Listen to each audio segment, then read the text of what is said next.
আসসালামু আলাইকুম। তো আজকে আমরা ভেক্টর যুগের আরও বেশ কিছু টপিক নিয়ে আলোচনা করব। তো ভেক্টর যুগের একটা নীতি হচ্ছে যে বিনিময় সূত্র। এখন বিনিময় সূত্র জিনিসটা আসলে কি, বইতে যেভাবে বলা আছে বিনিময় সূত্র সম্পর্কে, যে দুইটা ভেক্টর যদি এ অ্যান্ড বি হয়, তাহলে এ অ্যান্ড বি ভেক্টর দুটা ভেক্টরকে যদি আমরা এইভাবে যোগ করি তাহলে যে ভ্যালু আসবে, এবং এইভাবে যদি আমরা যোগ করি তাহলে একই ভ্যালু আসবে। এটা ছিল বিনিময় সূত্রে বা বইতে এভাবে আর কি বলে বলে দেওয়া। কিন্তু এটার ভিজুয়াল রিপ্রেজেন্টেশনটা আসলে কীরকম হতে পারে এটা যদি আমরা একটু দেখি। তো ধরা যাক এই বান্দা এই বান্দা সে এখান থেকে যাত্রা শুরু করলো। তো এমন হতে পারে সে আগে 1 2 3, সে ধরা যাক আগে সে 3 মিটার ইস্ট বা পূর্ব দিকে গেল, এবং এরপর সে 2 মিটার হচ্ছে নর্থ বা উত্তর দিকে গেল। এইভাবে সে যেতে পারে। তার মানে একটা তার গতিপথ হতে পারে এরকম, অথবা সে আগে 2 মিটার নর্থে গেল, এরপর সে 3 মিটার পূর্বে গেল, সেটাও হতে পারে। তো যেই কেসই হোক, দুইটাই কিন্তু আসলে একই কথা, সে একই বিন্দুতে এসে বা একই জায়গায় এসে পৌঁছাবে। তো এই জন্য আসলে বলা হয় যদি A vector plus V vector করা হয়, আর যদি বি ভেক্টর আর এ ভেক্টর করা হয়, তো দুইটার সমষ্টি আসলে একই আসবে, দুইটা ভেক্টরের যোগফল একই আসবে। আমি আগে যেখান থেকেই যাই না কেন, আমরা একই বিন্দুতেই পৌঁছাই। আচ্ছা, এবার আমরা একটু সংযোজন সূত্রটা একটু দেখি।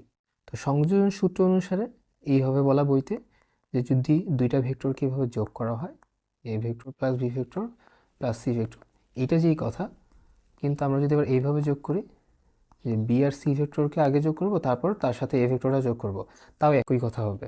তখন এটা যদি আমরা একটু বাস্তবে প্রমাণ করে দেখি তাহলে কেমন হয়। আচ্ছা, আমরা দেখি। তো ধরলাম প্রথমে আমরা এ আর বি যোগ করব। তো ধরলাম হচ্ছে আমরা পূর্বে যেটা যাচ্ছে সেটাকে আমরা এ ভেক্টর দ্বারা প্রকাশ করি, আর উত্তরে যেটা যাচ্ছে সেটাকে আমরা বি ভেক্টর দ্বারা প্রকাশ করি, আর পশ্চিমে যেটা যাচ্ছে সেটাকে আমরা ধরলাম সি ভেক্টর দ্বারা প্রকাশ করি। আচ্ছা, তাহলে এখন এ আর বিটা আমরা একটু দেখি। তাহলে পূর্বে যদি 5 মিটার যায় তাহলে এটার রিপ্রেজেন্টেশনটা কীরকম হবে? 1 2 3 4 5, 5 ঘর দিলাম, ধরলাম এটা হচ্ছে পূর্ব, এবং এখানে 5 মিটার গেল, অ্যান্ড এটাকে আমরা এ ভেক্টর দ্বারা প্রকাশ করতেছি। এবং পরবর্তীতে সে উত্তরে গেছে কত? 4 মিটার, যেটা আমরা ভি ভেক্টর দ্বারা প্রকাশ করতেছি। তাহলে ধরলাম 1 2 3 4।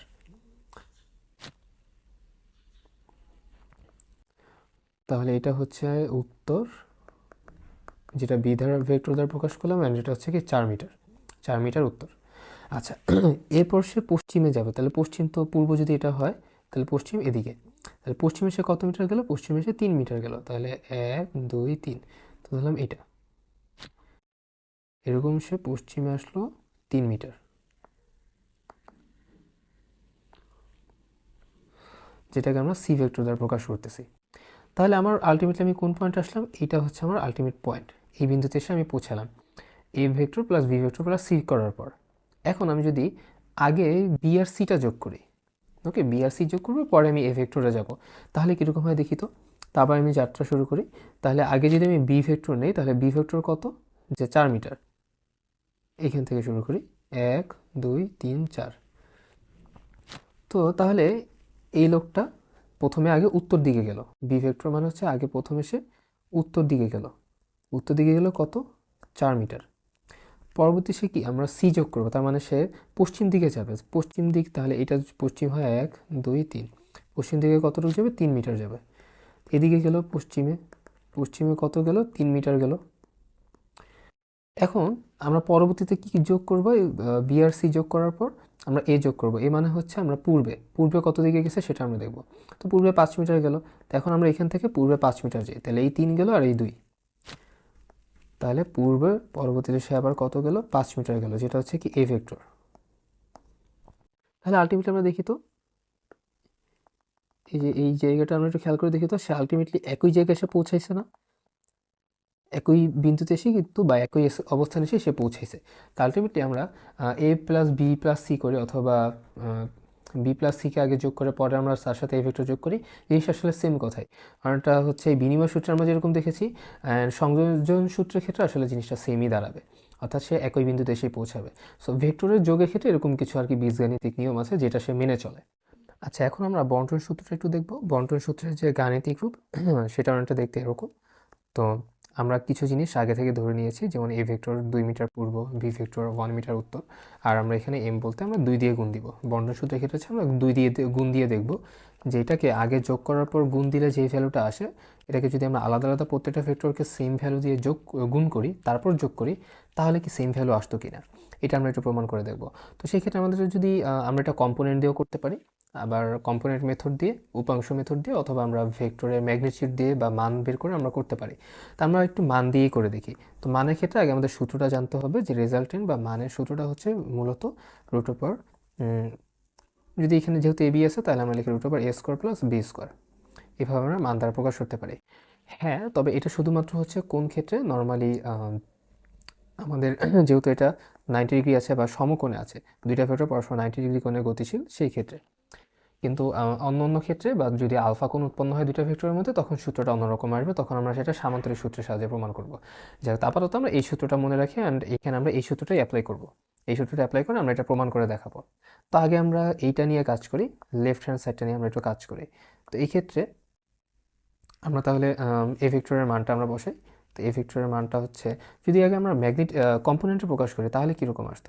এরকম আসতো না, যে যেহেতু 2 মিটার পূর্ব, তো ধরলাম এটা হচ্ছে এক্স অক্ষ বরাবর গিয়েছে, তাহলে আমরা এটাকে 2i বলতে পারি, তাই তো? আর একটা বললো কি 1 মিটার উত্তর, তো যেহেতু 1 মিটার উত্তর বললো, তাহলে এটাকে আমরা ওয়াই অক্ষ দ্বারা প্রকাশ করতে পারি। তাহলে এখানে হবে কি 1 জে, তার সাথে কি 2 গুণ হবে, তাহলে কি আসলো এখানে 2 × 2i, তাহলে কি 4i প্লাস 2 × 1 জে, তাহলে হলো কি 2 জে। এখন যদি এটাকে আমি মানে প্রকাশ করতে চাই, সেটাও আমরা করতে পারি, কোনো সমস্যা নেই। তাহলে কি হবে root over 4 square plus 2 square, আর আলটিমেটলি আমাদের ভ্যালুটা কত আসবে 2√5। আচ্ছা, এই ক্ষেত্রে যদি আমরা এটাকে প্রকাশ করতে চাই, তাহলে এটা কীরকম হবে? এটা অনেকটা সিমিলারই হবে। আমরা প্রথমে তাহলে কি করব, 2 × এ ভেক্টর যেটা, সেটা ছিল 2i, আর 2 × বি ভেক্টর কী ছিল 1j, তো আমরা আলাদা আলাদা করে গুণ করলাম 4i প্লাস 2j। তাহলে আমরা দেখতেছি কম্পোনেন্ট মেথডে কিন্তু সেম চলে আসছে। এরপর যদি আমি ম্যাগনিটিউডে প্রকাশ করি, তাও আমার সেম ভ্যালুটাই চলে আসবে। তো তার মানে আমি বুঝতেছি যে ভেক্টর যোগ তাহলে কী কী সূত্র মেনে চলতেছে, ভেক্টর যোগ বিনিময় সূত্র মেনে চলতেছে, তারপর সংযোজন সূত্র মেনে চলতেছে, এবং বন্টন সূত্র মেনে চলতেছে। আমরা শুধুমাত্র সরণের উদাহরণটা দিয়েই দেখালাম, তাছাড়াও বেগ, ফোর্স, অন্যান্য বেশ কিছু এক্সাম্পল দিয়েও এটা প্রমাণ করা সম্ভব। আচ্ছা, এবার একটু ত্রিভুজ সূত্রটা নিয়ে আলোচনা করা যাক। তো ধরা যাক কোনো একজন ব্যক্তি সেখান থেকে পূর্ব দিকে গেল, এরকম 5 মিটার বা 6 মিটার এরকম ডিস্টেন্স অতিক্রম করলো পূর্ব দিকে। এরপর তার মন চাইলো সে হচ্ছে আবার উত্তর দিকে সে আরও 3 মিটার বা এরকম গেল নর্থের দিকে। তাহলে এখন তার টোটাল রেজাল্টেন্ট বা লব্ধি সরণটা কত হবে? তো এইটাই আসলে ত্রিভুজ সূত্রের কাজ। ত্রিভুজ সূত্র বলে যে যদি দুইটা ভেক্টরকে একটি ত্রিভুজে দুইটা বাহু দ্বারা প্রকাশ করা যায়, এটা এমন ম্যান্ডেটরি না যে এটা এরকম একদম লম্বা বরাবরই হতে হবে, এটা এমনও হতে পারে সে এইভাবেও যেতে পারে, ওকে, অথবা সে এইভাবেও যেতে পারে, কোনো ব্যাপার না।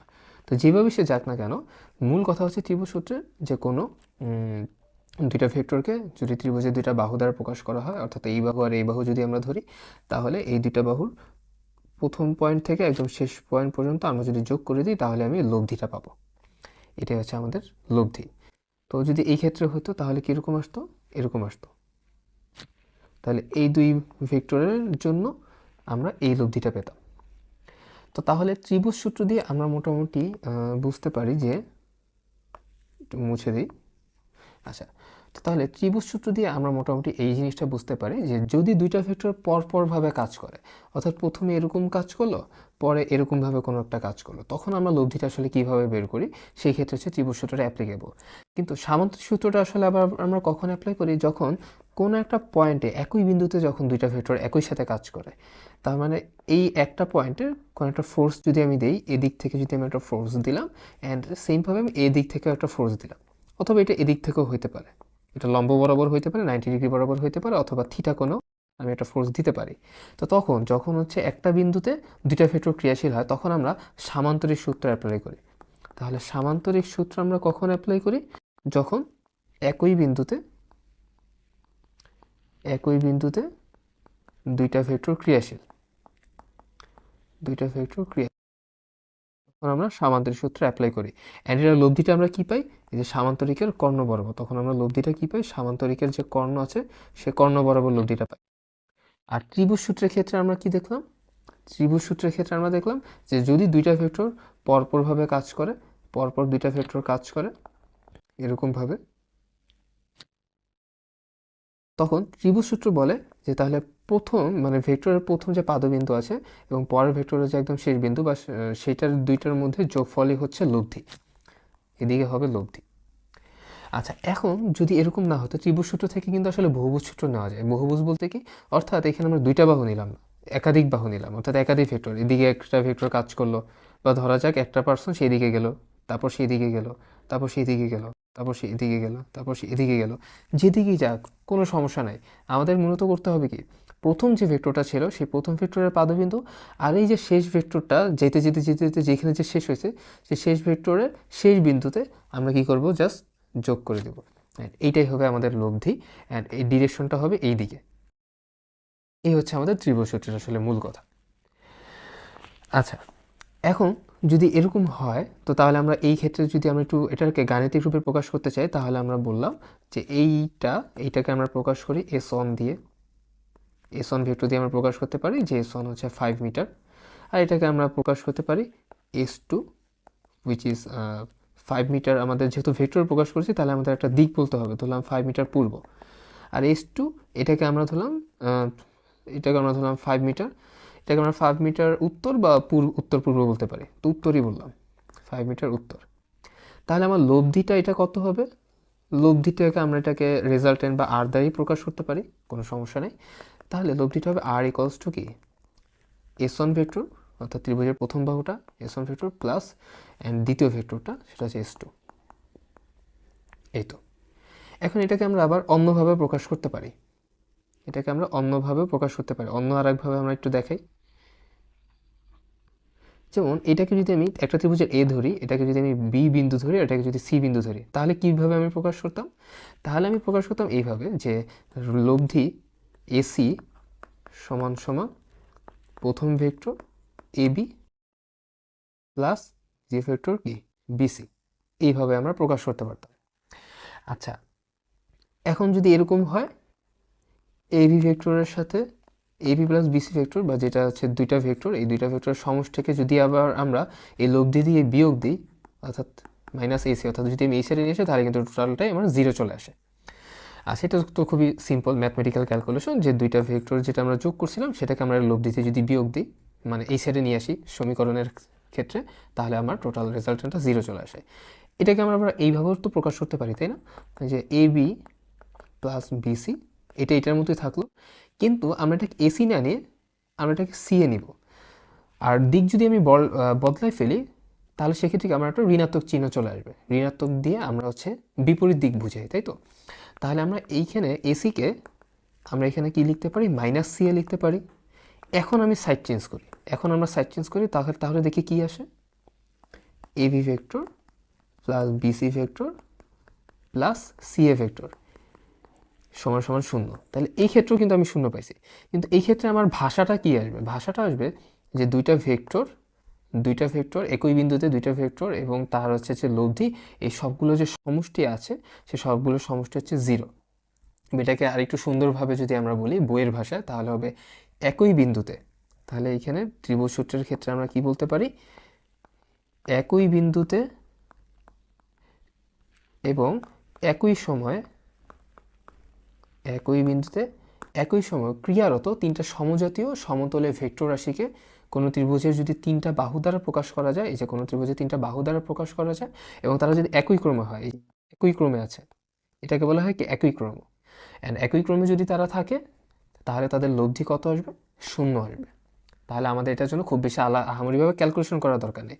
তাহলে একজন মানুষ এদিকে গেল প্রথমে, তারপর এদিকে গেল, তারপর সে আবার এদিকে চলে আসলো, তাহলে তার লব্ধি তো শূন্য অবশ্যই হবে। আমি তো কমন সেন্স দিয়েও চিন্তা করতে পারি যে সে এইখান থেকে যাত্রা শুরু করে ঘুরে সে আবার সেই একই জায়গায় চলে আসছে, তার মানে কি তার কোনো স্মরণ হয়েছে? তার মানে তার কোনো স্মরণ হয় নাই।